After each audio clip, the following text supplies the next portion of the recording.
I have a quick question for you, Neel. We were visiting at breakfast this morning, and we talked about what we could do in our local economy, in our local area, to take advantage of the things that are coming down the pipeline.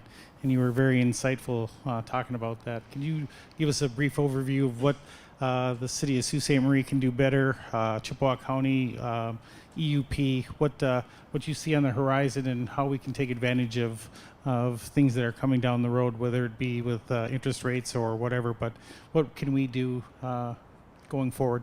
So a lot of communities that I visit are smaller, more rural communities, and a lot of them have been struggling with the same challenges over a long time.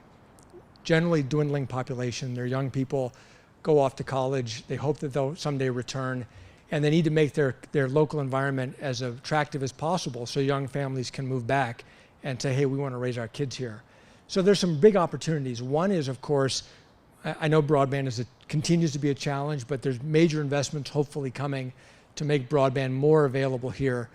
That opens doors to the global economy. And now, in many businesses, the ability to work remotely is fundamentally changed.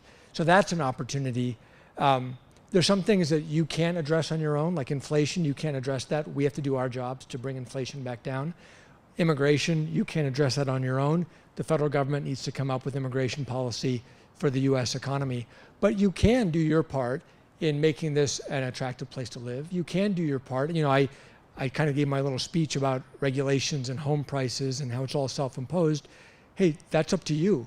If you want to make it easier for people to develop here, to build homes here, have a decent place to live here. So I think there are things you can do to make your local communities more welcoming, easier to live, fewer barriers. And then you need some help from the Federal Reserve to bring inflation down, from federal policymakers to do their part. But I do think that there's a lot under your control that can make this competitive. And I think that when broadband comes, I know it's here somewhat, when it fully comes, I mean, you all could be very well positioned to be able to compete economically, something that wasn't possible 20 years ago. And it's just technology that's making it possible.